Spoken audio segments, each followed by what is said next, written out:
Hello, everyone. Welcome to today's Instagram Live. I'm so glad you're here because this conversation is one that every parent, every family, and even every individual needs to hear. Okay? You need to hear this. So I'm Doina Oncel, if in case you don't know me. I'm the founder of Money Made, where I help parents feel confident teaching their kids about money so they can raise the next generation of financially prepared adults. And I also teach women I help them feel more financially empowered through custom financial roadmap. And today I am joined by someone who shares this exact mission, though from his own powerful journey and expertise. And you know what, Alan? I'm just going to let you introduce yourself and then we can just move on. So why don't you introduce yourself and tell us about who you are and all of that good stuff. Sure, no problem. Good afternoon, everyone from DC. My name is Alan Cheaves. I am the founder of Extra Credit Financial Solutions, where we focus on empowering individuals and communities through transformative financial education and assessments to help our participants make better financial decisions. We've been around since 2011. A little bit about myself briefly. I've been in the finance, banking, credit field for well over 20 years. I've worked for quite a few financial institutions and investment firms, and the federal government as well. So I'm pretty long in the tooth with regards to financial education and overall finance. And I want to say that it's definitely a pleasure to be here today with you and your organization. Thank you. Thank you so much.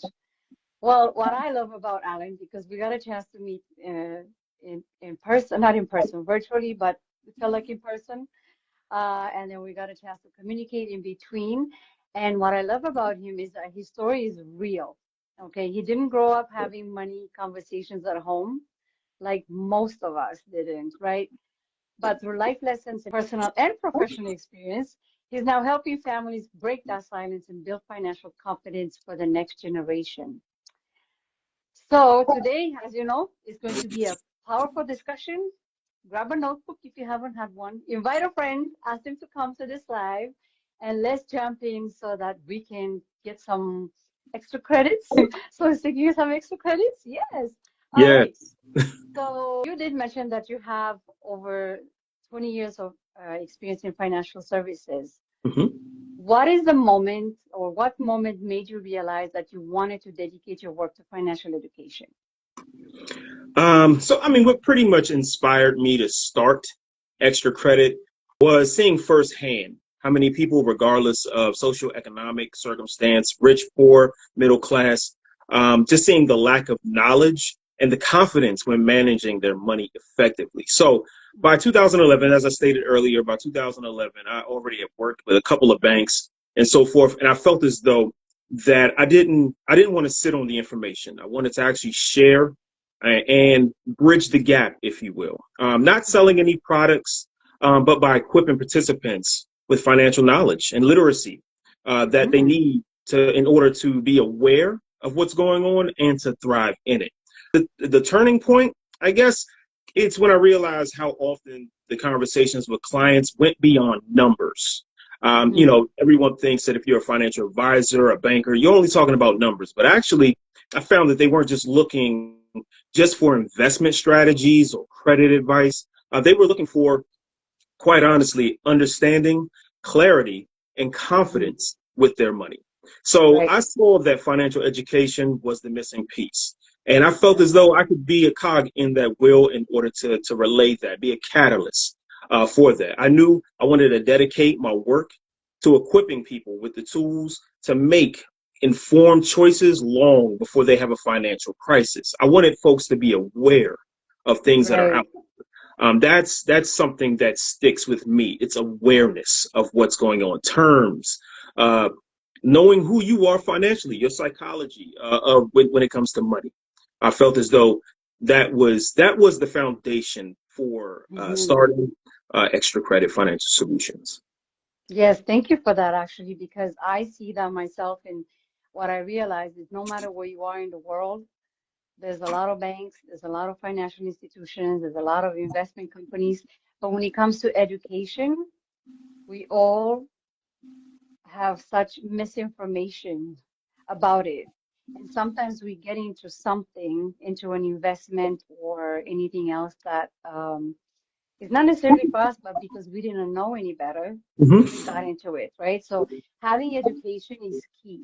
Honestly, is key. And like you said, it does help people prevent the risk of being broke or the risk of getting into something that they shouldn't have because they don't have that, they're not ready yet, or they don't have enough, or they don't have all the information. Because that's what Right. education, I think, is about. It's about having all that information, Yeah. And, and the key word is education. So I use Yes. this analogy quite often. When we're Hmm. in school, we're in school and you have a test coming up. Right. Typically, what do you do prior to taking the test? You learn. You learn, Hmm. you study, you understand, you attempt to understand, and so forth. But in life, you typically take the test first and then you learn.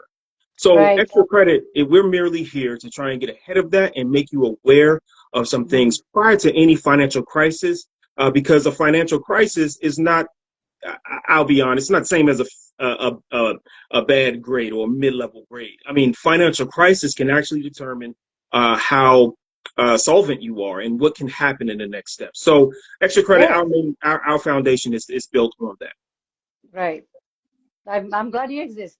I do similar Thank work in here in Canada. You do that in US, so I think, we get to learn from each other as well. Because one thing that we have in common is that in Canada and US, we have a lot of people that come from other places, from around the world. Yes. And what people are missing is that they don't understand how money works in North America, how they work in Canada, how they Mm, work in US. When sure. you come from another country and you don't have that understanding, and that's a surefire way to get into risky situations, right? Absolutely. And because another thing that happens a lot is you can go and have nothing with banks or anything else. I think some of them are great, but I think they can't teach you something that they don't sell, right? So that's the difference between you and I. If they sell insurance, they will teach you about insurance and they make you feel like you need to buy insurance. If they have certain, right? Like you need this, like you need this because that's the only thing they sell. But having the education, now you know where you are at. And what I like to actually tell people when I talk to them about this is that it's like being a family of five Mhm. and you go buy a car, you go to a car dealership and they sell you a two-seater because that's all they have. Mhm. But if you don't have an education, you don't understand what is it that I actually need, right? What am I doing with that car? How many people am I going to drive at the same time, Mhm. right? Yes. Then you end up buying a two-seater and then you're just going to keep it in the garage and you're never going to use it. It doesn't apply to you. That's exactly what happens if you go Excuse to me. a financial institution without education. So you and Absolutely. I exist to give people that education. And Yes. and to your point, I mean, there's no two people have the same circumstance. There's Right, variables from person to person, but the right. knowledge is the same. To have an understanding. To use your example of purchasing a car, I'm just going to Right, speak on the financial positioning of it. If you go to right. purchase a car, and you have a pre-approved letter Hmm. of financing, and you know your FICO score, you're already equipped to Right, not be fleeced, we'll say. Okay. right. So it's that, to use your analogy, I'm just gonna I'm gonna use it as well. I mean, That's it's just good. to be prepared. Preparedness is something that Yes, is vital to us because it's absolutely. it's especially in today's times, it's Yes, very important to be prepared absolutely. for any financial crisis or so forth. So I agree. Hmm. I agree. Yeah, yeah. Well, you mentioned that in college you faced a tough wants versus need decision. How did that moment shape, the way that you think about money today? I'm asking this question, it kind of goes into what we were just saying earlier, but also many students, right? They go to college without financial education and they end up getting credit cards and they don't know exactly how they work, So I want to hear your story about how did that moment shape the way that you think about money today? Oof. All right. Well, I would say college was where I got the real obstacle course in balancing wants versus needs. In college, Mm-hmm. I had to make a major decision between spending on something I really wanted or focusing on something that was what I actually needed that could benefit me in the long term. And I'll give you a firm example. Hmm. Um, my junior and senior year, I was met with a financial obligation that was needed at the beginning of the fall. That's a fall semester. Okay, so Hmm. here I am the whole summer. I'm working all summer internship. I'm actually, I'm taking care of saving money and being prepared because this money is allocated for me throughout the school year. Hmm. So just so happens I received a bill from the financial aid telling me that yes, all your grants and your scholarships are taken into account, but you still have a pretty sizable balance. Hmm. Um, if it the lesson was learned in that I had essentially the money that I saved up throughout the summer. I took that money and had to write a rather, at least for me at the time, as a college student, you're broke. Yeah. So Yeah. um, I had to write a rather sizable check to take care of my balance in order for me to go to school. So then that then leads to tentacles of having to, now that I'm now broke. I'm now Hmm. broke. I now have to get a job because that was the thought process was let me work throughout the summer. Let me spend the money throughout the year so I don't have to work and I don't have to work and I can Hmm. focus on my studies. So Right. therefore after that I had to get a job and still focus on my studies. So that forced me into a learning financial discipline, learning that you have to allocate and budget. You Hmm. have to sometimes do things you don't want to do in order to make sure you do not go into the red. So a very, very valuable lesson was learned in that money is a Hmm. tool. It is not a status symbol. And that mindset of prioritizing that long-term value of my degree over Hmm. short-term gratification. Now, in this case, it was to sustain me throughout the school year, but let's be honest, I probably would have bought some clothes and here and there, satisfied some, Yes. some spending urges or so forth. But Hmm. it forced me to have to face some tough decisions and just buckle down. And Hmm. so that lesson right there, it really kind of set my personal foundation in terms of how my relationship with money. It let me know Hmm. that money is a tool. Yes. It's not to be fleeced. It's not to be spent recklessly, and so forth. So that Right. was that was a pivotal moment in my life, my financial Yeah. journey, if you will. People do go through that. Sometimes people have to learn the hard way. Sometimes there's people getting to they're like touching the hard part and they're like, okay, now I need to learn. And some people decide to go further into the harder part, and then it's really hard to come back from that. Absolutely. It's really hard to come back from that. And I feel like in college, I have seen when I went to college myself, I have seen many people getting a credit card and spending the money into like, go out and eating and stuff. And I was like, wow, why would you do that? But then they would just cry because they didn't even know that they're supposed to pay that bill back because nobody said that. Right. You're gonna get Right. that bill. It's not free money. It's not free Well, money. You have to pay it back. I I think that's where my financial ignorance actually benefited me because when I saw those credit, at least when I was in school, I'm not going to date myself, but when I was in school, there were tables. I mean, quite a few tables in Hmm. the plaza area, ready to sign you up and give you a fresh T-shirt and a pen. Hmm. Something about that struck me. It didn't sit well with me. I didn't know why, but I think I was glad that I had, in that case, I had some Hmm. ignorance and I knew not to financial ignorance, excuse me, and I Hmm. knew not to get involved in that. So I Hmm. don't think I got my first credit card until my 30s, if I'm being Right. honest. So I staved off that that that situation. But you're Yeah. absolutely right. You're absolutely right. Hmm. Um, a lot of these matriculating students, they believe that credit cards is free money, and trust me, you that is I that is wish. far from the truth. I wish.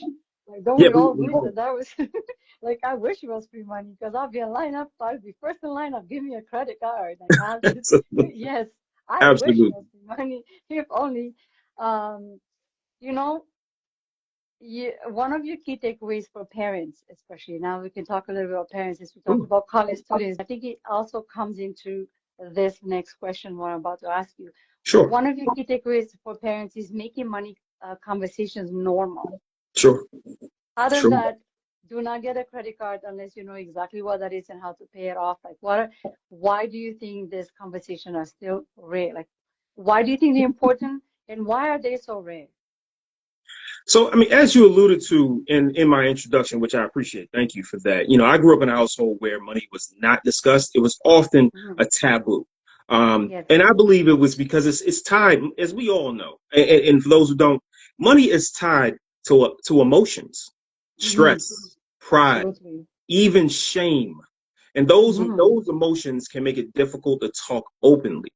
I Right. believe I'm a firm believer, and that is it's sort of the catalyst of extra credit is that I believe that a person cannot do what they cannot see, and that goes along in line with the test life analogy that I used earlier. So many Hmm. parents in households where money is either a taboo subject or discussed only in moments of crisis. I mean, it can breed some negative energy and negative role models. So I feel it to make it more comfortable. I think it's best to start those conversations. It could be small, simple things such Hmm. as just if a child at a young age, have them understand the difference between the regular size cereal, just to use an example, regular Hmm. size cereal and the family size cereal, and just see the difference in price. Just seeing the difference in price. Don't even acknowledge the fact that one is bigger. Just the difference in price. There are some inherent lessons that are learned in that. So Hmm. I believe it's so important to remove the taboo about money because kids are learning about. I believe they're learning more about money at a much younger age because of the phone. The phone allows Hmm. them to have so much access to information and so forth. And I think that to get ahead of that, it's vital to talk to Hmm. children and young Yes. adults and teenagers about money. Absolutely. Right. Absolutely. Do you think that parents don't talk to kids about money because they feel like they don't know? Or they feel like what I've heard from some parents that I feel like I don't know enough to teach my kids, and I feel like if I'm teaching them things, I might teach them the wrong thing. Have you heard that from I, parents you work with? I can say, I think an underlying reason for it is the emotional part of it. Mm-hmm. It can serve as an area of angst for some parents. And in some situations, perhaps they don't want to talk about it because they're going to get upset about their own personal. And that's I don't mean to generalize or anything, but in some Mm-hmm. circumstance, that is a reason. Honestly, I really can't explain exactly why, but I do believe a heavy dosage of it is due to the emotional part of it.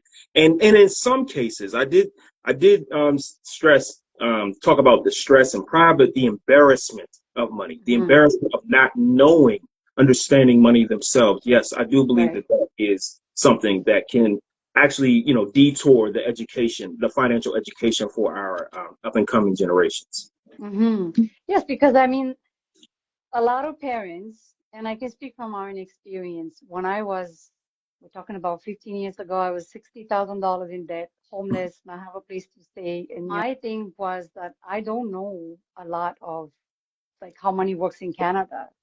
Mm, And I was embarrassed to talk about it because, I feel like I failed. And I was scared of the bill collectors. The only people that would call me around the time was the bill collectors, and I, get the anxiety. So let me just go do something fun with my kids instead of talking about money right now and where I'm at because, you know, I just take my mind away from it. But I also absolutely. felt like there was so much information that I didn't know. And as soon as I educated myself, it was easier for me to have conversations with my kids about money because I felt like as soon as they ask me something, I have the answer for it, right? So that's my personal I agree. experience with that. I'll Yeah. say I'll say this. I do extra credit. We have classes that we teach students. I'm sorry, teenagers, high Hmm. schoolers. and parents as well. And so we do a two-prong approach in terms of trying to meet it to tackle both groups, if you will, Mm-hmm. so that they Mm-hmm. can actually go home and then Right. talk about it. It's open now. It's open for discussion. You both attended the class, Mm-hmm. and we're engaged and so forth. Let's go home and let's bring it home and let's talk more so about it. I think that Yes. by normalizing it and weaving in conversations, whether it be class or online classes or in person, so forth, I mean, it helps with everyday small things such as grocery shopping. I mean, not small. That's not small. Excuse me.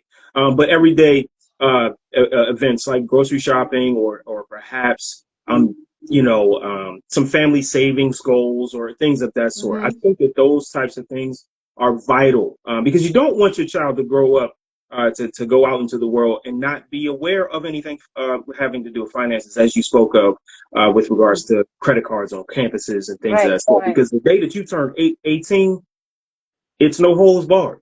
They're gonna Mm-hmm. everything is gonna come to you. They're gonna find your address and they're gonna find some way to get to They you. will So I think, find you. Trust oh, me, they'll absolutely, find you. Yeah, they found absolutely, me, and I even changed my phone number, and they found me. They found me. absolutely, They found me. So they yes. surely will Um, find you. but So another thing that I think is really important, and the reason why I'm having these conversations is like people like us talking about it. We sure, get to share our experiences, and we get to normalize this conversation. Parents get to see this, and they I feel like because they speak about it, now I have permission to talk about it. And I feel like sure, it's okay, sure, right? I think those absolutely. conversations need to happen a lot more. We see a lot of stuff online about all the fun stuff, and they're all great, but I think we need to see some great education like this conversation right now, you know? Absolutely. And I Yeah. think that what we're talking about within the household or within generations of a family Hmm. can actually break a cycle of sorts, Yes, of taboo, absolutely. of not having Yes. conversations. And so for you and I, hopefully we may do another live. Yes, But I think that these types of conversations are appropriate, apropos, absolutely. in order to get everyone to talk about money. I Yes. personally I my wife will tell you I love talking about money, and I don't mean Hmm. it in braggadocious or anything of that sort. I Yes. mean just talking about it, like Yes. understanding, balancing between this type of product or vehicle or instrument Hmm. versus our current situation and so forth. And extra credit, we have recently started to use assessments with Hmm. some of our followers to try Hmm. and break down, just provide raw data, pure raw Hmm. data of what's given to us that they provide to us in order to Hmm. just see their numbers. That in itself, to open everything up, Hmm. it's eye opening and it's Yes. humbling. In some Yes. cases it's humbling. Yes. So I Yes. think that, but the thing is, you need to experience that. I'm a firm believer that you need to experience that. Get uncomfortable, understand that you have to make some moves Yes. in order to get yourself financially stable and prepare, because that's today's word. The word of the day, I guess, is to be prepared Yes. for any type of financial crisis. Yes. The needs versus wants. People need to really know what are my needs and what are my wants because sometimes they mix oh, I need this, but I'm not actually needing this. I just want it. It's basically there's a saying that I really like. I say, choose your heart. Either you sacrifice now, for your future, which means instead of buying all these expensive things that I don't actually need, I just want them because I want to keep up with the Joneses. I'm Sure, just going to buy what makes me happy. What are my goals? Another sure, thing I see people that what they don't do is they don't work with goals. They have no idea what they're saving money for, even when it comes to money. right, Like, what am I saving money for? I need to save money because so and so told right, me I need to save money. Or right, I need to have an emergency fund, but I'm not even sure exactly what that is, and I don't know exactly right, how much I should save for. right, They don't understand because they have to look at their budgets, how much they actually spend, and this is your survival money for 3 to 6 months, a minimum, right? You start with $100, then you add 500, then you add 1,000. So you work your way into it. But then sometimes for some people, because of um, I would say, the minimum income that they make, you sure, know, they they have to sacrifice something, cut the sure, Netflix, I, Ensure I, all the other things that you don't really need. You know what I mean? Absolutely, I totally agree. I Yes, mean, like I said, it's something that differs from person to person with yes. finance. But I can say that personally speaking, I came from a situation, graduating school, and it was, in my for those in my generation, we've experienced a lot of financial upheaval, if you will. Mm-hmm. 9/11, the 2001 technology bust, the Mm-hmm. 2008 housing bust. Um, Mm-hmm. what's going on currently with the higher than normal grocery prices, Mm-hmm. um, the rising unemployment, and the overall underwhelming consumer confidence. And Mm-hmm. so, it's all about being prepared. To use your example, Yeah. I recommend. I'm not even telling individuals to say, "Hey, save $100 or save $1,000 every check." I'm saying save $5, save Start with something, something, but start. Right. something. And then Right. what you'll see is that over time, as your pay increase, as debt is now paid down, paid off, and so forth, what you'll find is that there's the amount that you were saving, you may find yourself having a little bit more, and then the thinking is that you will provide a little bit more to savings because now you have more available to you. Mm-hmm. And with that avalanche, that snowball, if you will, if you continue to contribute to your emergency funds, and you can actually see the raw data, the numbers, Mm-hmm. the compound interest. If you can see that, then you are definitely en route to something better. So Yes. um, I think that to that I'm sorry, to see that, it definitely can get you in the right direction. Understand your journey is going to be different than someone else's. That's all it Yes. is. Just understand that up front. And to use your example earlier of the Joneses, please understand the Joneses are broke too. Okay. Yes. I want folks to understand that. All right. Mm-hmm. Material items do not make you any better than the next person and so forth. But I tell you this, and I tell my students this. Mm-hmm. It's a short quote, all right? And it's from Mm-hmm. a great linguist. His name is Fonte from Little Brother. Okay. He says, "Do you really want to win or look good losing? Mm. Which one would you prefer?" Can you say that one more time for the people in the back? Sure, no problem. Yes. Do you really want to win or look good losing? Mm-hmm. Simple as that. And that's always stuck out to me. Right. I love that. I'm going to use it. I put it out there. I heard it here first, and I am going to use it. Oh, I that's not like me. it. That's not me. That's I Fonte. know, but Fonte yes. from the group Little Brother out of North Mm-hmm. Carolina. All right, that's my little plug. All right. All right, I'll leave it alone. No, it's really good though. I like it. I really like it. I really like it because it makes a lot of sense. When you said it, I'm like, I'm going to use it. You know, Awesome. I am going to use it. Um, so if you could go back and have one conversation with your parents Sure. about money, what would it be and why? you know, I, if there's one thing I could talk, I mean, again, my parents and I, we did not talk about money, but Mm-hmm. we were shoppers. My household was a shopper household. Mm-hmm. And I don't mean that disparagingly. I mean, we needed things and so forth.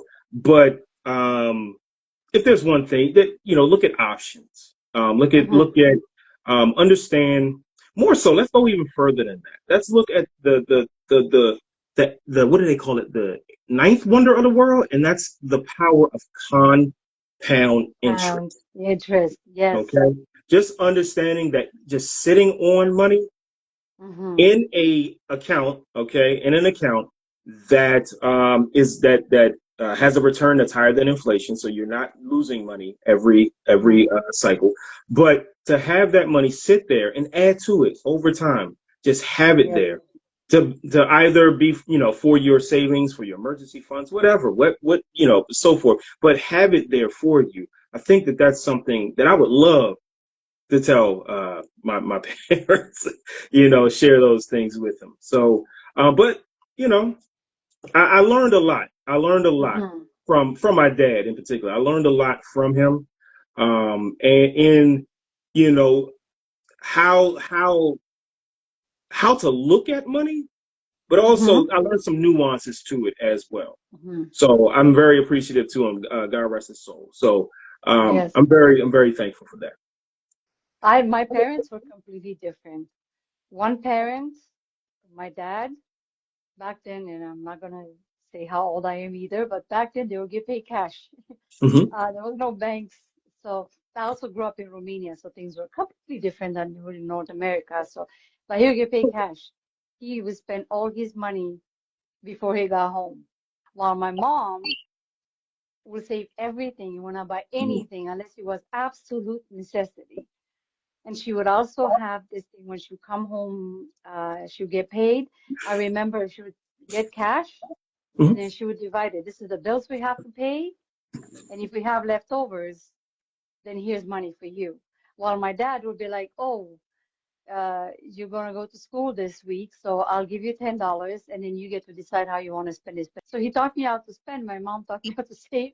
But it was very confusing growing up because I didn't know about investing. I didn't know Right, about any other things. And again, spending by why or saving by right, why, I didn't right, know. And that's what right. got me into debt, like $60,000 debt. But again, that also taught me that I need to learn about money.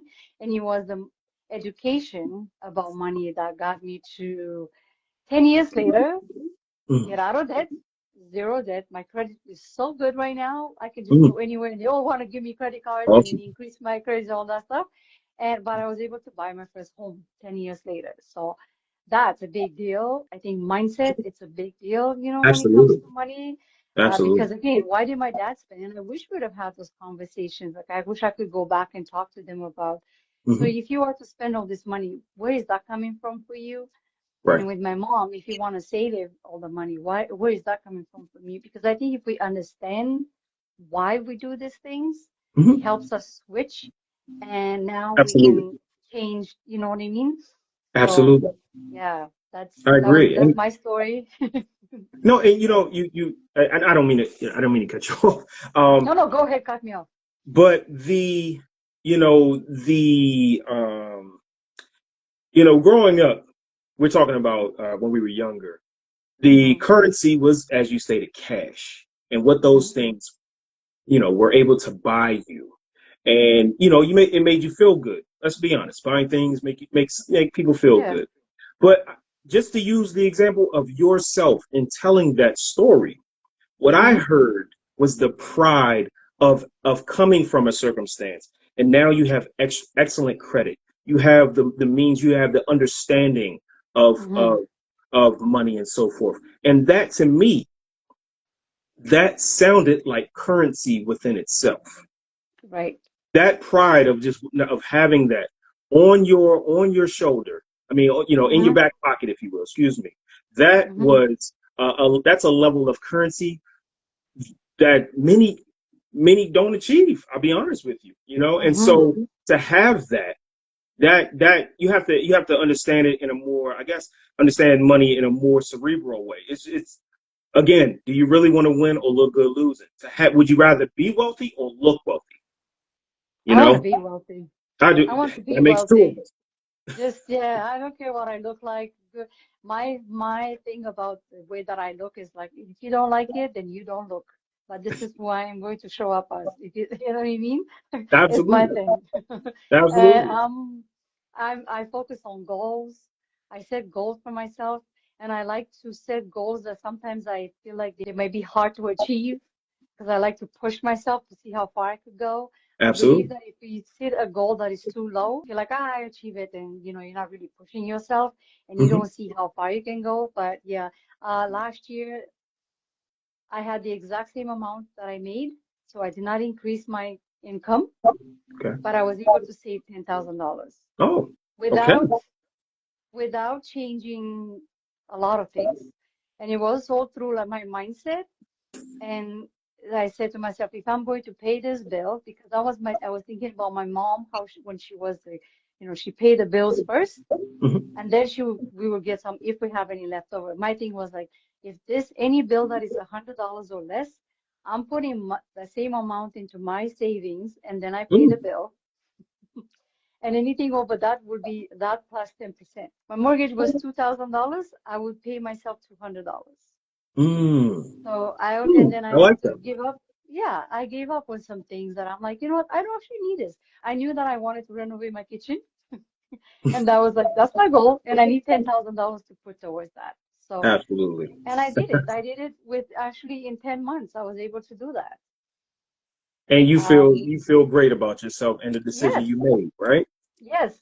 And it There you wasn't have it. about making more money. It was about how how I manage my money and put it into things that matter to me. Nothing Right, much has really changed, right. except for making sure that I'm saving for myself. I was thinking about what does paying me first look like to me, Absolutely. right? Because to some people it'd be something different, but to me, what it looked like paying me first is meaning I pay me before I pay the bills. Absolutely. So Absolutely. that was it. Yeah. Firm So believer in that. Firm believer. absolutely, it's so Treat important. yourself like a bill.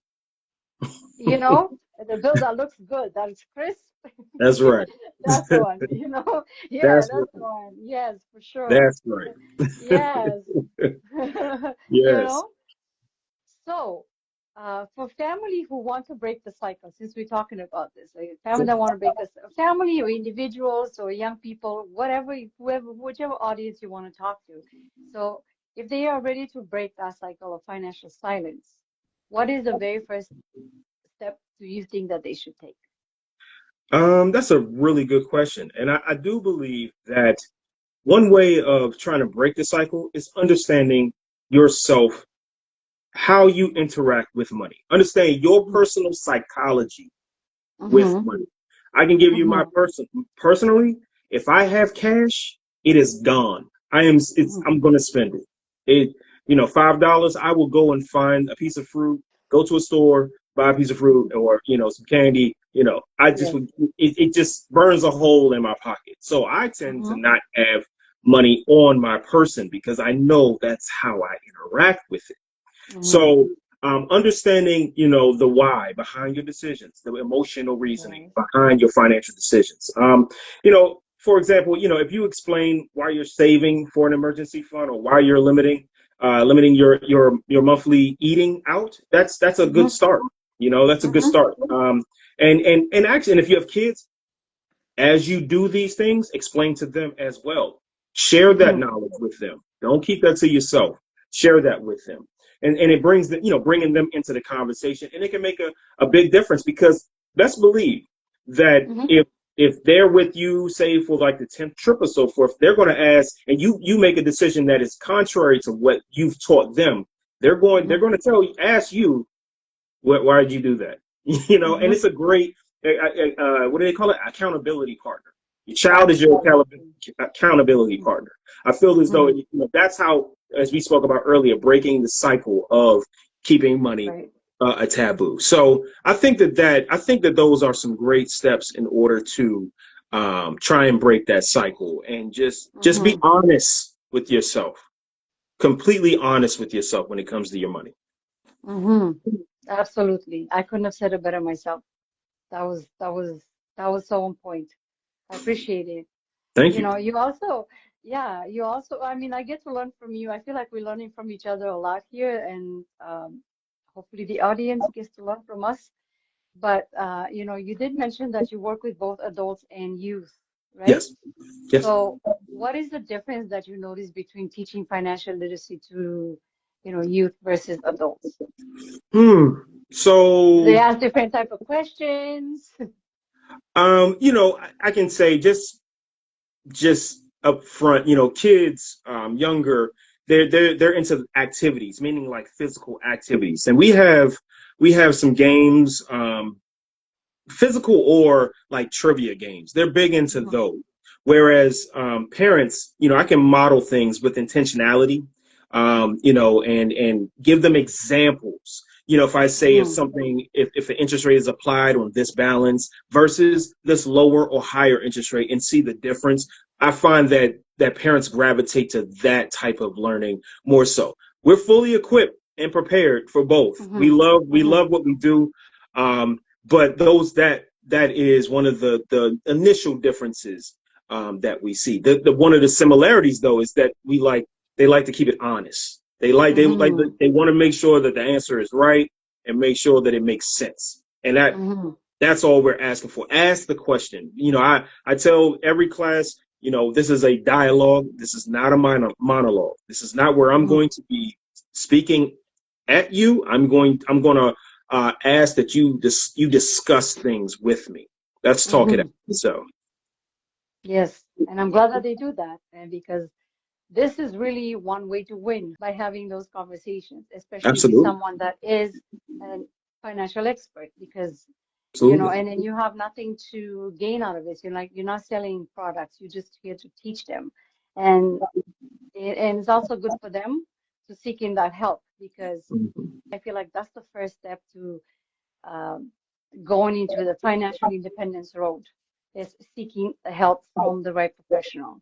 You Mhm. know, I Absolutely. that's what worked for me. Like if I wouldn't have had that help, I probably would have been exactly where I was then, still broke, still trying to pay off the bills, because I see people, I still keep in touch with some people from back then, and they still on the same spot. They still broke, they still have bills to pay, their credit is not where it's supposed to be.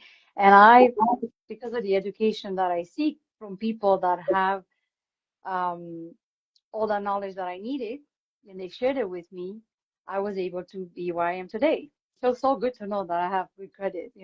I was able to buy a home with very minimum down payment, mind you, because Mhm. my credit was so Mhm. good. Forget buying the latest gadgets, or buying, I Sure, still have an iPhone from sure. 5 years ago. I don't want to buy a new iPhone because you know what? It still works. This one still works. So why would you buy a new iPhone? I'm not, I'd much rather save the $2,000 so I can just maybe go on vacation because I need one. But that's, to me, that's even better. So yeah.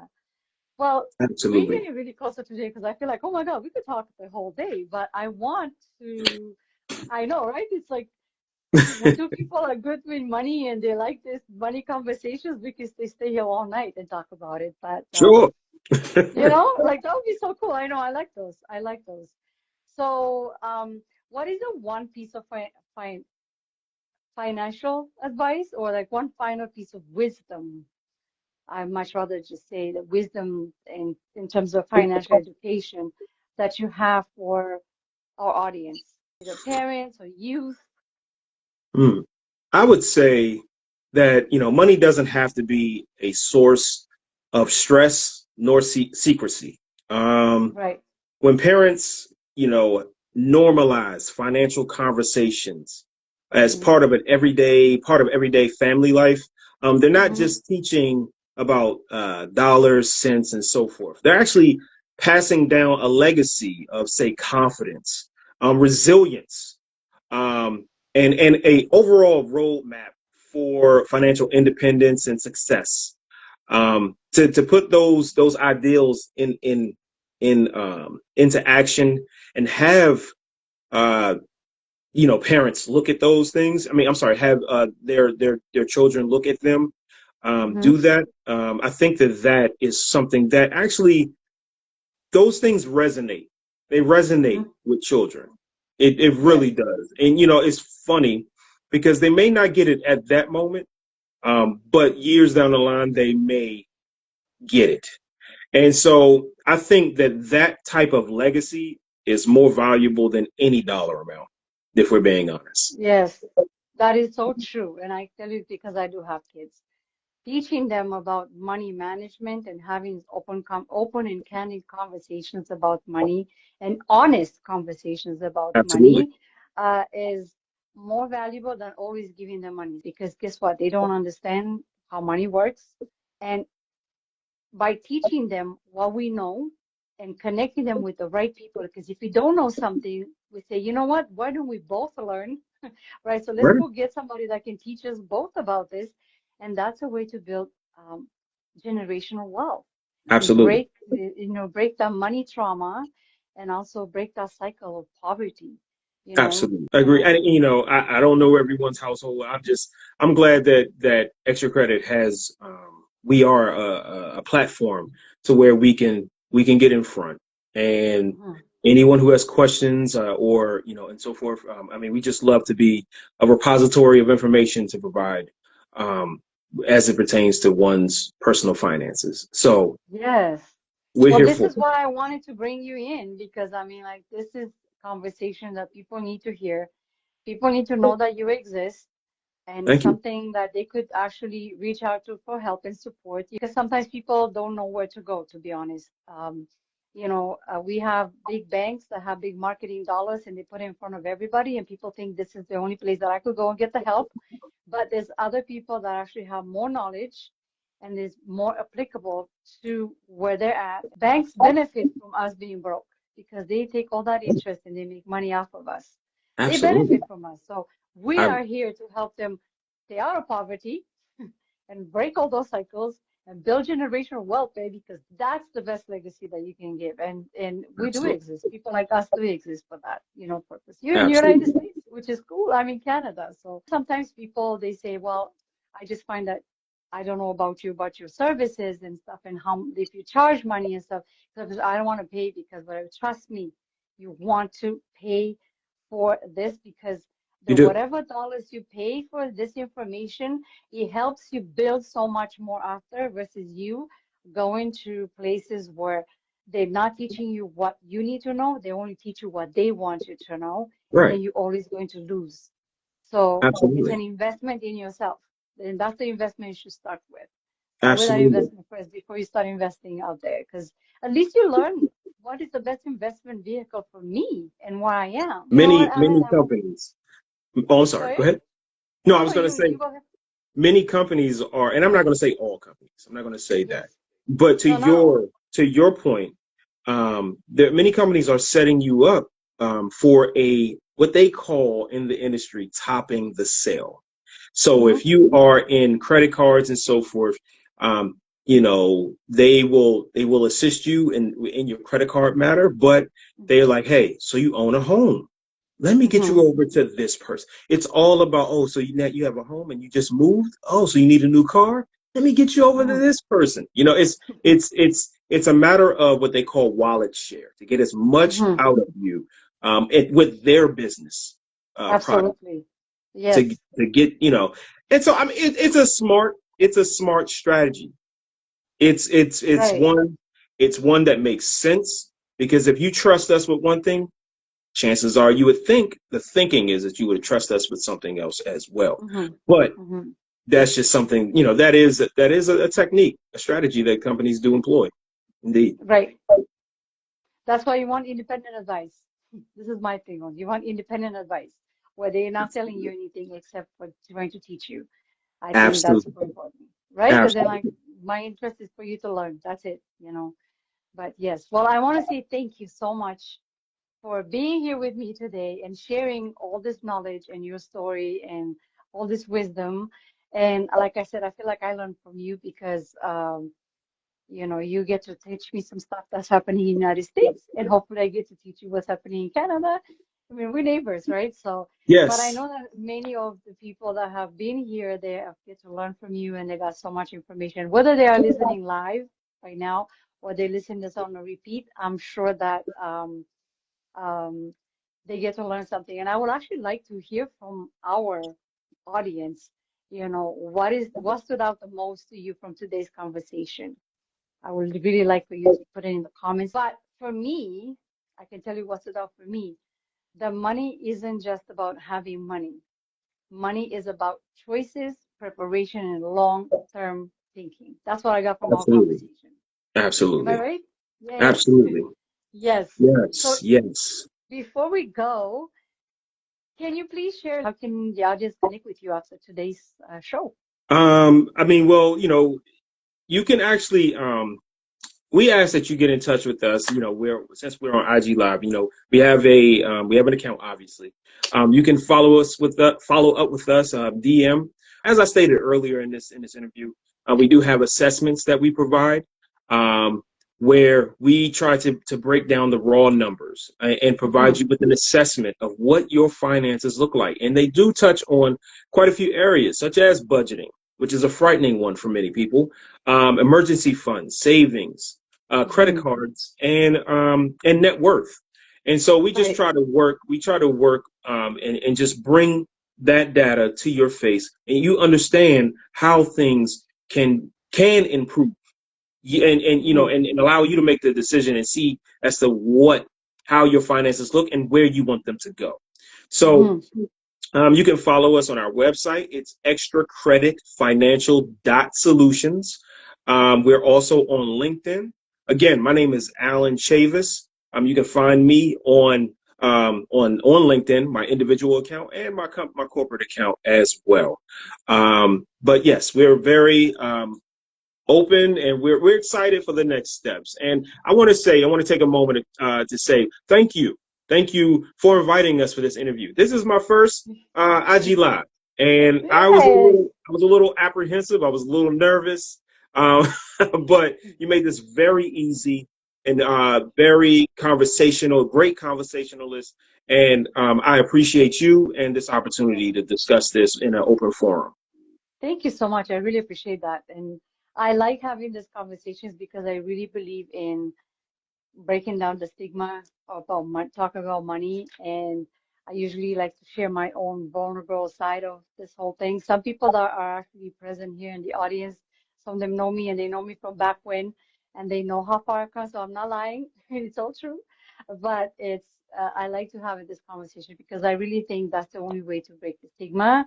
And Absolutely. the more people get to know that, we're here to help, they get to hopefully feel comfortable and seek that help, because it breaks my heart when I see people that have access to information, they just don't know what to do with it. Because there's a lot of information online, but you just don't know what to do with it. But having great financial expertise to help you with that, and they just don't do it, and they sit still instead of moving forward. And they're not doing what they should be doing with their money, and they're always broke and they never have enough, and they work hard, and people work hard for the money. So I think they should be able to do whatever they need to do with the money for themselves and for their family versus paying it off to something that they shouldn't, right? So, but again, having someone to guide them, I think it's super important. So I wanted to say thank you so much. Thank you, thank you, thank you, thank you, thank you. Thank you to all of you for being here, for all of you that have watched live, some of you that are probably going to watch this on repeat. I will be putting this on YouTube, so please watch it on YouTube. I'm from the Money Maids, and my mission is to support parents in raising financially confident kids through tools and communication. But also, I am here to help women, because I am one, so I can help women to be financially empowered through knowledge and tools such as the financial roadmap that I'm offering. So if you're not already following, please follow. Please follow us. Check that subscribe button if you have that. And then, Alan, I want to say thank you. Thank you so much for joining me. I really appreciate you being here. All the active conversation. That was pretty amazing. And I'm sorry. I hate that. I hate the break, but I failed to mention that one last thing. The extra credit, we do partner with organizations. If a school, community, or so forth have a group of constituents that they want financial education, we ask that they reach out to us in an effort to partner, so we can go in and actually teach the participants. So whether it's in person or virtually, we're here for that. We definitely like to do that, and we've been, like I said, we've been doing it 14 years, and we definitely am looking to get to the next step. So, and we want everyone to get with us. Thank you for that. That's amazing. Thank you. Thank you. Thanks again. Thank you for being here. Thanks for sharing all this great information, great resources. And I want to say thank you to everybody that's listening to this. And hopefully we can keep this conversation going, because honestly, the more we talk about money, the more empowered we feel, and the more empowered the next generation will be. So thank you so much, everybody. I'll see you next time. Bye. Thanks, Alan. Thank you. Bye. Okay, let's go.